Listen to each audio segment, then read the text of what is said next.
नमस्कार दोस्तों, स्क्रीन पर आप दो तस्वीरें देख रहे हैं। एक कर्नाटक कैडर के आईएएस अधिकारी हैं और दूसरे कर्नाटक के बीजेपी लीडर। 2014 बैच के आईएएस अधिकारी का नाम है फौजिया तरन्नुम और बीजेपी लीडर का नाम है एन रवि कुमार।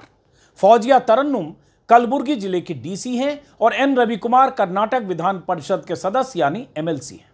यह तो इन दोनों का परिचय है, लेकिन बीजेपी नेता एन रवि कुमार ने एक शानदार आईएएस अधिकारी को उनकी धार्मिक पहचान की वजह से जिस तरह से टारगेट किया है वो आपको जानना जरूरी है, ताकि इतिहास में दर्ज होता रहे कि कैसा देश बना रहे हैं हम। मोदी राज में कैसा न्यू इंडिया बन रहा है, जहां धार्मिक पहचान के आधार पर किसी को भी पाकिस्तानी और देशद्रोही कहा जा सकता है, बशर्ते कि वो मुसलमान हो। मैं अपने वीडियो में बार बार ऐसी घटनाओं के हवाले से जिक्र करता रहता हूं, चाहे आप प्रोफेसर हो या फिर इंजीनियर, आईएएस अधिकारी हो या पत्रकार। अगर आप मुसलमान हैं तो आपकी धार्मिक पहचान के आधार पर कोई बीजेपी नेता आपको टारगेट कर सकता है। आए दिन ऐसी घटनाएं होती रहती हैं और इस बात के सबूत मिलते रहते हैं। सिर्फ मुसलमान हो जाने भर से किसी की देशभक्ति और निष्ठा को तुरंत चैलेंज कर दिया जाता है और माहौल ऐसा बन जाता है या ऐसा है कि बहुत से लोग उसी नैरेटिव का हिस्सा बन जाते हैं। कुछ ऐसा ही कर्नाटक की आईएएस अधिकारी फौजिया तरन्नुम के साथ हुआ है। बतौर आईएएस अधिकारी अपने परफॉर्मेंस की वजह से तारीफें बटोरने वाली फौजिया तरन्नुम का मुस्लिम होना इतना बड़ा गुनाह हो गया कि बीजेपी के एक एमएलसी एन रवि कुमार ने अपनी रैली में फौजिया तरन्नुम के बारे में कह दिया, मुझे नहीं पता डीसी पाकिस्तान से आई हैं या यहीं की आईएएस अफसर है। आपकी तालियों को देखकर लगता है कि डीसी वास्तव में पाकिस्तान से आई है। भीड़ को रैली में संबोधित करते हुए कह रहे थे एन रवि कुमार। एन रवि कुमार ने 24 मई को यह बयान कलबुर्गी चलो अभियान के तहत दिया, जो बीजेपी की एक रैली थी। बीजेपी नेता ने जो कहा वो कन्नड़ में है, लेकिन आपकी सुविधा के लिए हिंदी तर्जुमा पेश कर रहा हूं ताकि आप सुने और समझें। डीसी कचेरी ಮುಂದೆ ನಿಂತುಕೊಂಡು ಈ ಡಿಸಿ ಕಚೇರಿನೂ ಕೂಡ ಸ್ವಾತಂತ್ರ್ಯನ ಕಳ್ಕೊಂಡ್ಬಿಟ್ಟಿದೆ। ಡಿಸಿ ಆಗಿಯೂ ಕೂಡ ಈ ಡಿಸಿನೂ ಕೂಡ ಅವರು ಹೇಳ್ದಂಗೆ ಕೇಳ್ತಾ ಇದ್ದಾರೆ ಮೇಡಮ್ ಅವರು। ಅವರೇನು ಪಾಕಿಸ್ತಾನದಿಂದ ಬಂದಿದ್ದಾರೋ ಅಥವಾ ಇಲ್ಲಿ ಐಎಎಸ್ ಆಫೀಸರ್ ಆಗಿದ್ದಾರೋ ಗೊತ್ತಿಲ್ಲ ನಮಗೆ। ಬಹುಶಃ ನಿಮ್ಮ ಚಪ್ಪಾಳೆ ಎಲ್ಲ ನೋಡಿದ್ರೆ ಬಹುಶಃ ಅವರು ಪಾಕಿಸ್ತಾನದಿಂದ ಬಂದಿದ್ದಾರೆ ಅನ್ನೋ ಕಾಣುತ್ತೆ। डीसी जरा सोचिए, एक आईएएस अधिकारी जिसने देश के सबसे टफेस्ट एग्जाम को पास किया, यूपीएससी में 31वां रैंक हासिल किया, उसके लिए किस तरह की भाषा का इस्तेमाल कर रहे हैं बीजेपी लीडर। फौजिया तरन्नुम ने 2011 में भी यूपीएससी क्वालिफाई किया था, आईआरएस अधिकारी बनी थी, लेकिन उन्हें आईएएस बनना था, यही उनका सपना था।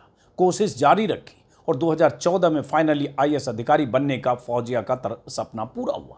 यूपीएससी पास करने से पहले फौजिया तरन्नुम ने टाटा कंसल्टेंसी में भी काम किया। पढ़ने लिखने में फौजिया हमेशा अपने कॉलेज में अव्वल रही।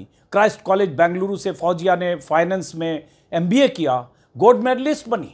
बतौर आईएएस अधिकारी 10 साल की नौकरी में फौजिया तरन्नुम जहां भी पोस्टेड रही, उनके कामकाज की तारीफ हुई, कई अवार्ड मिले, जिसके बारे में आगे बताऊंगा। लेकिन उन्हें बीजेपी का एक नेता सिर्फ इसलिए पाकिस्तानी कह देता है क्योंकि उनका नाम फौजिया तरन्नुम है, क्योंकि वो मुस्लिम है, क्योंकि बीजेपी नेताओं को किसी के मुसलमान होने से ही दिक्कत है, चाहे वो फौजिया तरन्नुम हो या फिर अशोका यूनिवर्सिटी के शानदार प्रोफेसर अली खान महमूदाबाद हो। फौजिया तरन्नुम का मुस्लिम होना उनके एक आईएएस अधिकारी होने पर भारी पड़ गया। सिर्फ नाम ही उनकी पहचान बन गई और उनका धर्म उन्हें टारगेट करने की वजह बन गया। बीजेपी के नेता अक्सर किसी को पाकिस्तान भेज दो, किसी को पाकिस्तानी कह देते हैं, किसी को और किसी तरह से देश विरोधी कह देते हैं, लेकिन इस बार हद तो ये हुई कि एक आईएएस अधिकारी के लिए वो कह दिया गया जो अब तक हमने पहले सुना नहीं था, कि पता नहीं कहीं ये पाकिस्तान से तो नहीं आई है। कर्नाटक के मुख्यमंत्री सिद्धारमैया ने बीजेपी नेता के बयान को असहनीय बताया है और समाज में वैमनस्य पैदा करने वाला बताया है। राज्य के deputy CM D K Shivakumar ने कहा कि आईएएस अधिकारियों के संगठन से जुड़े लोग उनसे आज सुबह मिले, वो सभी हैरान हैं कि फौजिया तरन्नुम जैसी साफ सुथरी छवि वाली अधिकारी के बारे में ऐसा बयान क्यों दिया गया। From morning, more than about half a dozen of IAS officers met me. They all are in a very agitated mood. I said that we will meet again in the afternoon. Just myself and the Chief Minister, we had a discussion on that. The law will take its own course. We can't, especially lady and a minority lady. You can't tell. They are working for the country and the nation. And the entire IAS cadre has to look at it. We are very serious in it. We will look. The government will take action on this. And I want the BJP president and the opposition leader to react to it. And I want even the central ministers to react to it. IAS association IAS अधिकारियों का जो संघ है उनकी तरफ से भी इस पर काफी लिखित तौर पर प्रतिवाद जताया गया है। दरअसल मामला यह है कि 21 मई को तिरंगा यात्रा के दौरान बीजेपी नेता और विधानसभा में नेता विपक्ष चलवादी नारायण स्वामी को कथित तौर पर कांग्रेस कार्यकर्ताओं ने गेस्ट हाउस में घेराव कर लिया था। काफी देर तक उन्हें निकलने नहीं दिया गया, जो खबरों से मुझे पता चला। उसकी वजह यह बताई जा रही है कि नारायण स्वामी ने कर्नाटक के मंत्री प्रियंक खड़गे के खिलाफ आपत्तिजनक शब्द का इस्तेमाल किया था, जो कर्नाटक सरकार में मंत्री हैं, और कलबुर्गी का वो इलाका एक तरह से उनका प्रभाव क्षेत्र भी है, जिससे कांग्रेस कार्यकर्ताओं में नाराजगी थी और उन्होंने उनका घेराव किया। बीजेपी ने कर्नाटक सरकार के मंत्री प्रियंक खड़गे पर तिरंगा यात्रा रोकने की साजिश का आरोप लगाया।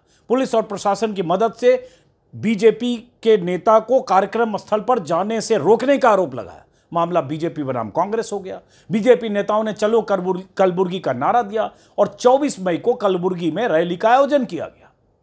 उसी रैली में बीजेपी के एमएलसी एन रवि कुमार ने वहां की डीसी फौजिया तरन्नुम को निशाने पर लिया और उन पर कांग्रेस के हिसाब से काम करने का आरोप लगाने के साथ पाकिस्तानी होने का बयान दे दिया।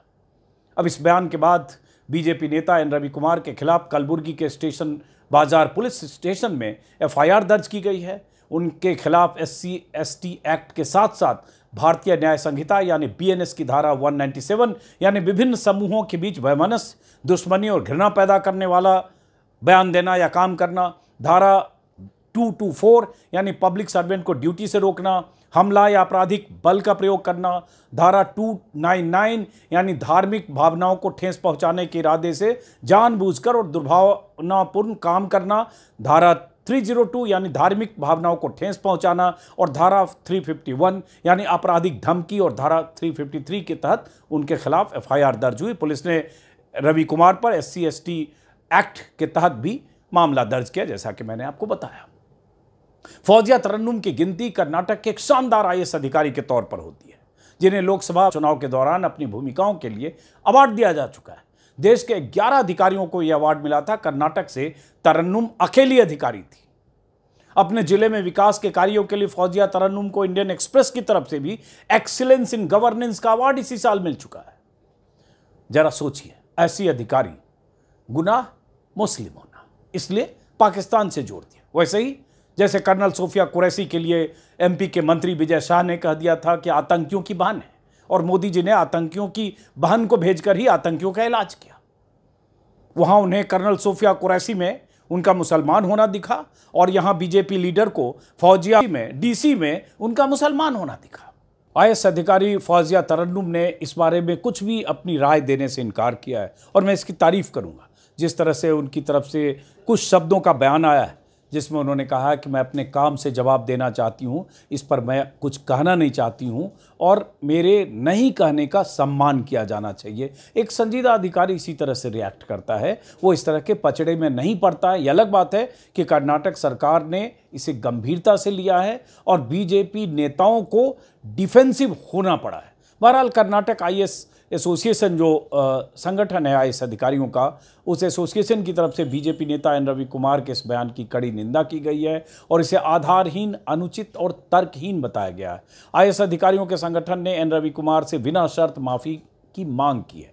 आईएएस एसोसिएशन ने कहा कि फौजिया तरन्नुम एक ईमानदार अधिकारी हैं जिनका सार्वजनिक सेवा में बेहतर रिकॉर्ड रहा है, उत्कृष्ट रिकॉर्ड है। उनके खिलाफ इस तरह के बयान न केवल प्रतिबद्ध कमिटेड सिविल सेवकों की गरिमा को ठेस पहुंचाते हैं, बल्कि गंभीर मानसिक आघात भी पहुंचाते हैं। ऐसे बयान ड्यूटी के दौरान मानसिक उत्पीड़न के समान है। कर्नाटक प्रदेश महिला कांग्रेस के अध्यक्षा सौम्या रेड्डी ने महिला आयोग से शिकायत दर्ज कराई और बीजेपी नेता के खिलाफ कार्रवाई की मांग की है। कर्नाटक कांग्रेस ने ट्वीट करते हुए बीजेपी नेता के खिलाफ एफआईआर की जानकारी दी और उनके बयान को शर्मनाक बताया। इसके अलावा कांग्रेस अध्यक्ष मल्लिकार्जुन खड़गे के बेटे प्रियांक खड़गे ने, जो मंत्री हैं जिनको लेकर विरोध और बवाल था। उन्होंने भी कहा कि एन रवि कुमार के इस बयान को निंदनीय कहा और उन्होंने कहा कि रवि कुमार की मानसिकता इस तरह की है कि उन्होंने ऐसे बयान दिए। बीजेपी नेता के इस तरह के बयान पूरे देश में हो रहे हैं। एक सम्मानित महिला अधिकारी पर इस तरह से हमला अस्वीकार है। जो लोग अपने साथी नागरिकों के बारे में इस तरह से बोलते हैं उन्हें हम सच्चा भारतीय कैसे कह सकते हैं। हालांकि उन्होंने कन्नड़ में कहा है, हमारे सहयोगियों ने उसका ट्रांसलेट किया, जिसका उसमें एक लंबी चौड़ी पोस्ट लिखी है जिसमें उनके कहने का मतलब यही है कि बीजेपी नेताओं को अगर पाकिस्तान का नाम ना लिया जाए तो खाया हुआ पचता नहीं है, रात में पाकिस्तान का सपना देखते हैं क्या, इस तरह की कुछ बातें उन्होंने लिखी है। इस बीच ये जरूर हुआ कि बीजेपी नेता एन रवि कुमार को जब लगा कि उनके खिलाफ एफआईआर दर्ज हो गई है, उनकी मुसीबत बढ़ सकती है, तो उन्होंने माफ़ी मांग ली। हालांकि बीजेपी नेताओं की फितरत है। सोफिया कुरैशी को आतंकियों की बहन बताने वाले विजय शाह भी एफआईआर के बाद हाईकोर्ट और सुप्रीम कोर्ट के डर से 3 बार माफ़ी मांग चुके हैं। ये अलग बात है कि कल उनके मामले की सुप्रीम कोर्ट में सुनवाई है। एसआईटी की जांच के आदेश दिए थे सुप्रीम कोर्ट ने। अब उस पर भी हमारी नज़र होगी कि क्या विजय शाह को सुप्रीम कोर्ट में कल सुनवाई के दौरान फटकार मिलती है, आगे की किसी कार्रवाई का आदेश देता है सुप्रीम कोर्ट, या उनकी माफ़ी कबूल हो जाती है। पहले सुप्रीम कोर्ट उनकी माफ़ी को रिजेक्ट कर चुका, तब उन्होंने तीसरी बार माफ़ी मांगी। उस पर खैर हमारी नज़र होगी। दरअसल मोदी राज में ये न्यू नॉर्मल है। बार बार मैं अपने वीडियो में कहता हूँ, याद कीजिए कैसे बीजेपी सांसद रमेश बिधूड़ी ने संसद में बीएसपी के एक मुस्लिम सांसद दानिश अली को मुल्ले आतंकवादी से लेकर क्या क्या कह दिया था। ऐसे ऐसे शब्द जिसको अभी मैं दोहराना भी नहीं चाहूँगा। विपक्ष के नेता शोर मचाते रह गए, लेकिन रमेश बिधूड़ी के खिलाफ कोई कार्रवाई नहीं हुई। बीजेपी के दिग्गजों की तरफ से एकदम मौन व्रत। और बीजेपी के नेता और केंद्रीय मंत्री गिरिराज सिंह का क्या कहना, वो तो ऐसे बात करते हैं जैसे पाकिस्तान भेजने के एक्सपर्ट हैं। बात बात में किसी को भी पाकिस्तान भेजने की ऐसी धमकी देते हैं जैसे अपने बंगले पर पाकिस्तान डेस्क खोलकर वीजा दे रहे हो। बीजेपी नेताओं को पता है कि ये सब बोलकर उनकी सियासत चलती रहेगी।